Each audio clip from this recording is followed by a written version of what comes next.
So now, this is the whole essence, you see, of seeing, if you really see into this secret, that the world doesn't contain any serious threats in it, because it's all the basic you running up behind itself and saying boo to see if you can get yourself to jump out of your skin. If you see that, be cool. That's the whole art of Zen, you know, is cool Hinduism. The Hindus come on a little strong when someone like Sri Ramakrishna pretty much openly announces that he's the Godhead. That's a little tough. And when Sri Ramana accepts the puja of all the followers and Sri Aurobindo sits every day for darshan, it's coming on a little strong. Well, the Zen people feel that that's just a bit too much. And the way they come on is they're ordinary. And they say when two Zen masters meet each other on the road, they need no introduction. When thieves meet, they recognize each other instantly.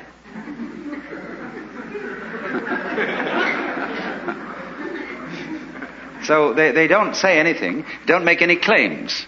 As a matter of fact, so far from making claims, all good Zen masters say they have not attained anything, they have nothing to teach, and that's the truth. Because anybody who tells you that he is some way of leading you to spiritual enlightenment is just like somebody who picks your pocket and sells you your own watch. Of course, if you didn't know you had a watch, that might be the only way of getting you to realize.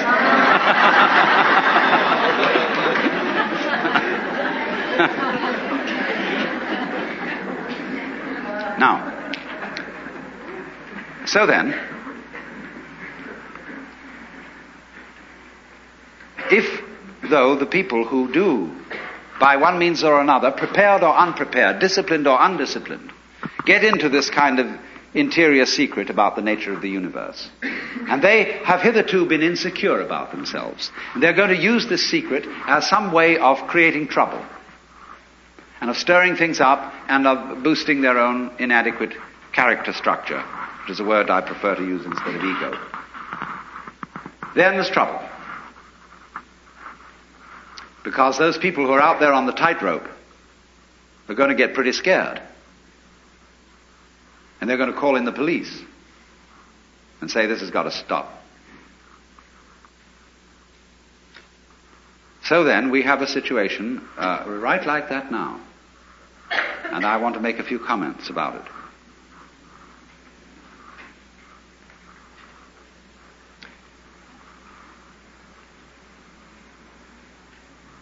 First of all, the major group, it seems to me, that are crying panic about LSD are psychoanalysts.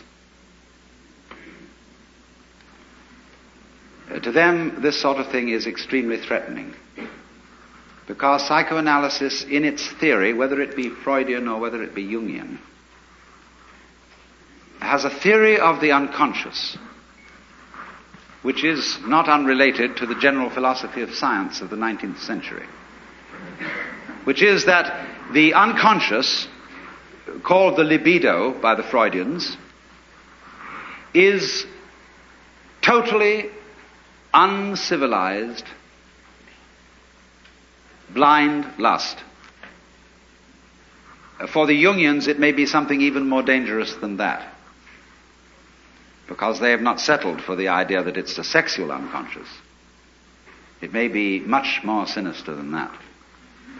Deep down, there is the spider mother.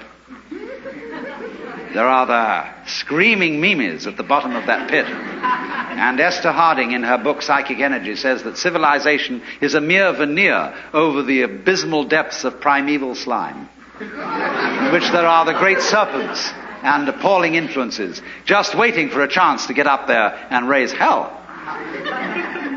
So if you are psychoanalytically oriented, you are necessarily terrified of the unconscious. But you've learned a trick. say the old-fashioned Christians, they disciplined the unconscious with a club. Bible and birch rod. See? And they knocked it down. The Freudians said, no.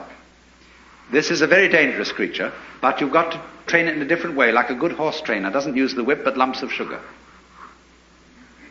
But it's still the same animal.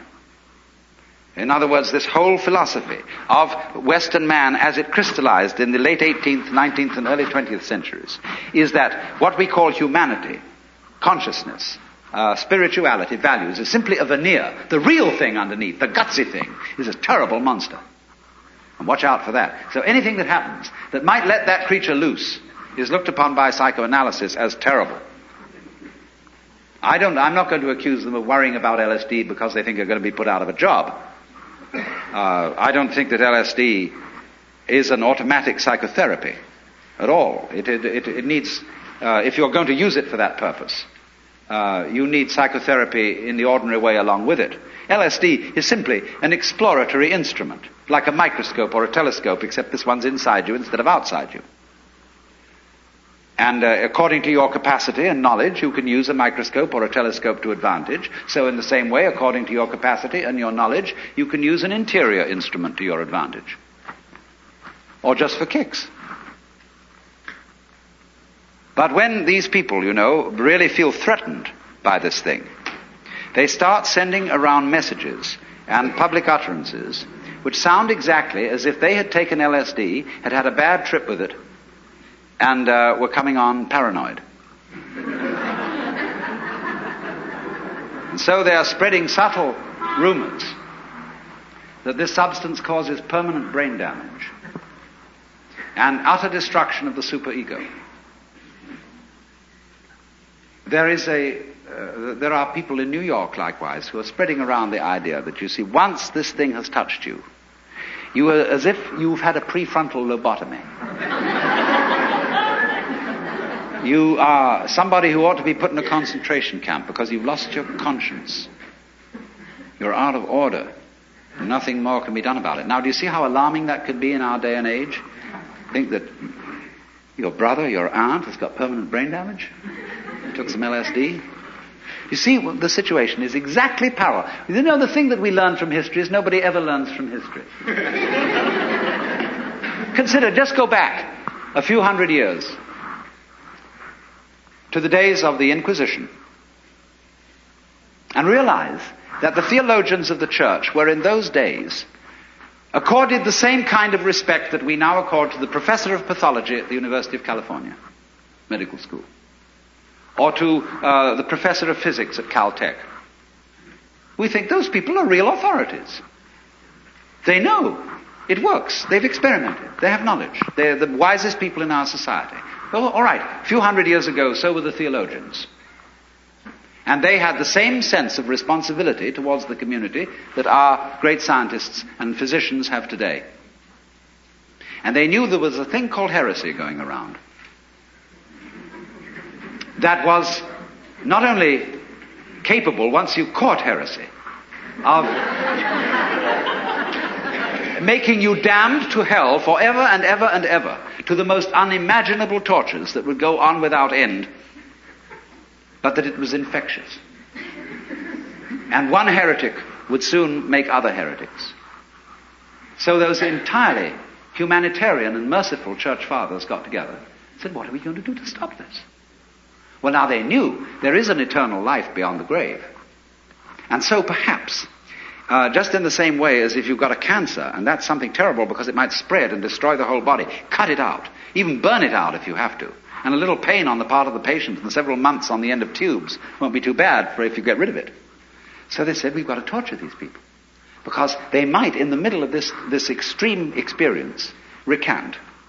And if they won't recant, we'll burn them. Because there's just the chance that in the agony of burning at the stake, they will say at the end, oh God, forgive me for my sins, and it'll be all right. Now realize the absolutely merciful intent behind the inquisitors. Perfectly responsible, acting on the best knowledge that they had in their day. Don't you see how that can happen again any time? Permanent brain damage. People lost their sense of social responsibility, utterly destroyed by taking the wrong kind of drug. Now, dear friends, there is absolutely no evidence for this kind of thing whatsoever. The only brain damage that is, I've just checked this out with the most eminent authorities in this area on the subject, that the only permanent damage that's been perpetrated, and even that wasn't permanent, was on some cats who were given doses that would be equivalent to a human being to over 2,000 micrograms of LSD, the normal dosage for a human being about 1 to 200. But give a cat the equivalent for a human being of 2,000 micrograms, there will be synaptic defects that are called acute as distinct from chronic. That means they will disappear after a little while. Now, this has been worked out carefully. And there is no evidence whatsoever of any serious neurological damage to a human being, except in cases where A, they may have taken an absurdly large dose, or B, taken it in conjunction with some other form of drug, an amphetamine, a barbiturate, or something like methadone, a narcotic, which did indeed cut off the oxygen supply to the brain and therefore cause some damage. So this scare talk is simply without foundation. But nevertheless, there are certain reasons to be cautious, and for those who understand the operation of these chemicals to issue certain clear warnings. And this I want to talk about quite seriously.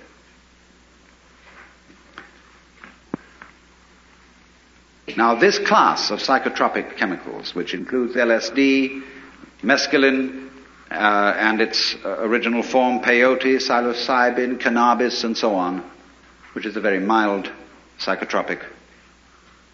These do not,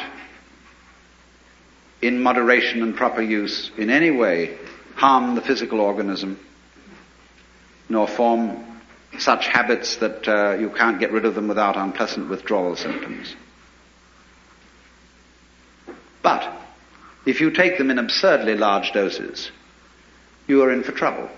I knew a Methodist minister who was a very violent teetotalitarian and became extremely sick from drinking too much milk. So after all, if you sit down and you buy a bottle of whiskey, which you can get at any store, anywhere, perfectly legit, and you consume the 1 quart of whiskey in 1 hour, you can expect trouble. So in the same way, if you've got LSD or something of that kind and you take 1,000 micrograms because some friend of yours took 500 and you want to one-up him, watch out. You're being just stupid. Furthermore, you're being rather stupid if you buy the kind of LSD that is currently being circulated in the black market. Because, for 2 reasons. You don't know what else is in it, and you don't know how much is in it. There are 2 sorts of producers of LSD on the black market. One is the enthusiastic graduate student in chemistry who wants to turn the whole world on. And his product is apt to be pretty good, but excessive in dosage. And what says 100 micrograms may well be 300. There is another kind of producer who wants to make a good thing out of it, or who wants to give you a big jazz, but he'll mix it with amphetamines. There's another more sinister kind of producer who'll either cut the amount or mix it with heroin or any other substance, maybe again amphetamines or whatever, that'll get you hooked on it. So there is no control of the quality of what is being circulated, none whatever.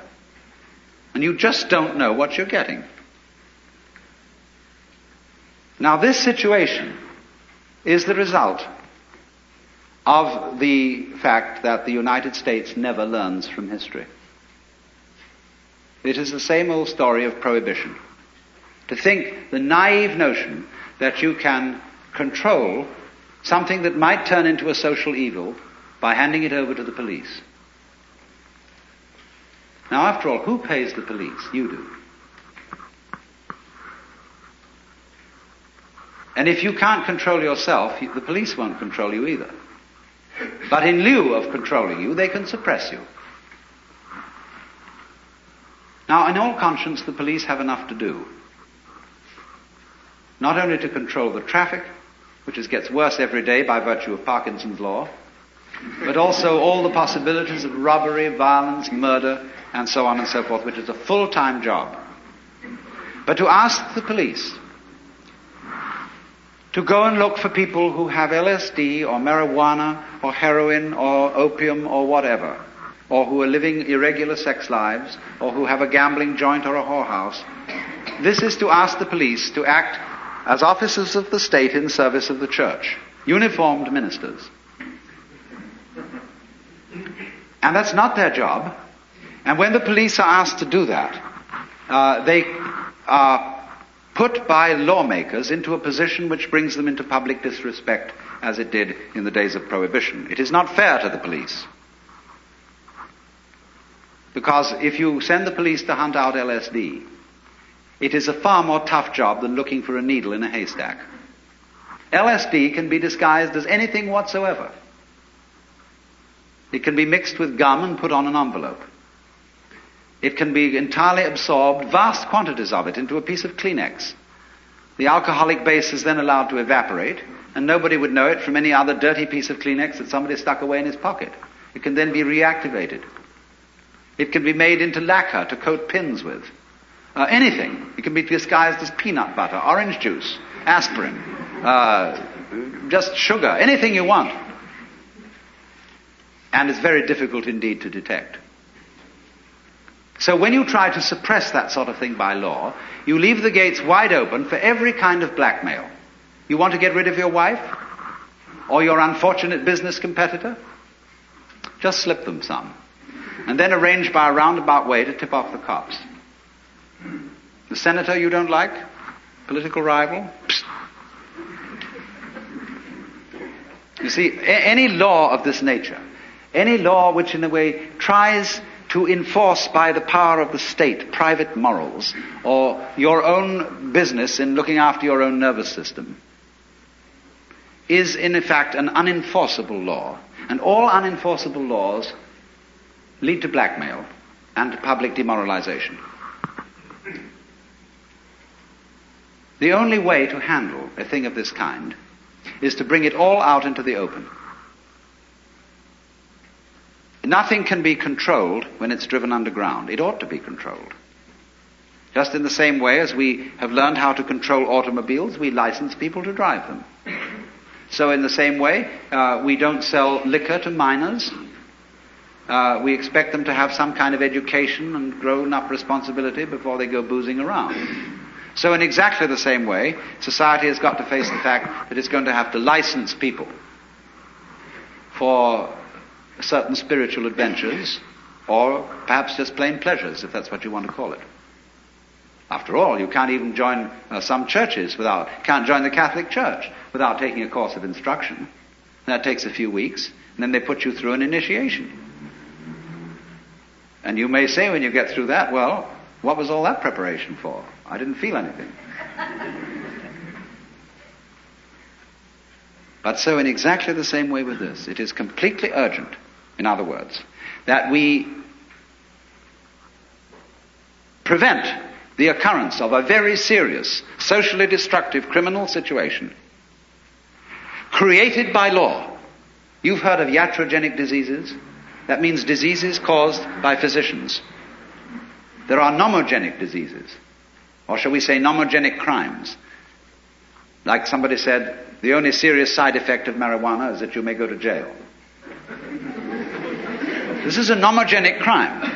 In other words, it is a ritual crime.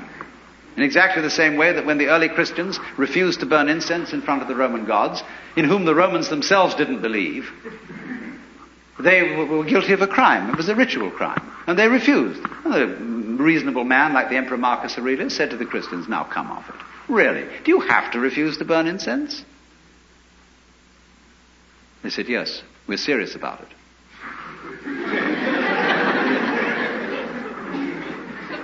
So these are ritual crimes. And so in the same way, various ritual crimes exist, and our police, poor devils, are supposed to enforce it. And if they don't, they're going to get it from the politicians.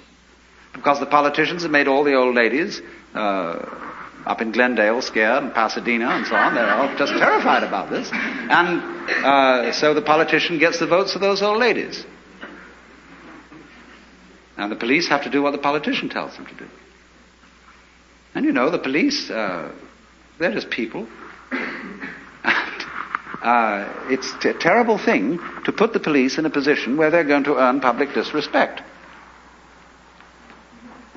by enforcing or trying to enforce unenforceable laws. So I would say in general, to sum up, substances like LSD, which give away a secret about the nature of the social game, the human game, and what underlies it, are potentially dangerous, of course, like any good thing is. Electricity is dangerous, fire is dangerous, cars are dangerous, planes are dangerous, but not so dangerous as driving on the freeway. The only way to handle danger is to face it. If you start getting frightened of it, then you make it worse. Because you project onto it all kinds of bogies and threats which don't exist in it at all. So this is also a rule. And please, anybody here who's a psychotherapist, if he doesn't know this already, take note. If you get someone thrown on your hands who, as a result of taking any psychotropic drug, is in a psychotic state, don't be frightened. Because the moment you're afraid, your patient will pick up your fear by a kind of osmosis and get worse. The rule about all terrors, going back to where I started from, the dweller on the threshold, the rule for all terrors is head straight into them. When you are sailing in a storm, you don't let a wave hit your boat on the side. You go bow into the wave and ride it. So in the same way, old folklore says, this is an old wives' tale with a lot of truth in it, whenever you meet a ghost, don't run away. Because the ghost will capture the substance of your fear and materialize itself out of your own substance, and will kill you eventually, because it will take over all your own vitality. So then, whenever confronted with a ghost, walk straight into it, and it will disappear. And so in the same way, when people stir up the depths of the unconscious, and are confronted with their own monsters, or with the terrors of discovering that they're in a relativistic world where black implies white and white implies black, so who's in charge? You know, grandfather's dead, father's dead too, this leaves me. Who's the authority? See? When you get that sense of terror, go right at it. Don't run away. Explore, feel fear as completely as you can feel it. Head straight into it. And just it so happens that these things give you the property, and the opportunity, let me put it that way, the opportunity to go into some of your very, very most closely kept skeletons. And the result of that is invariably beneficial.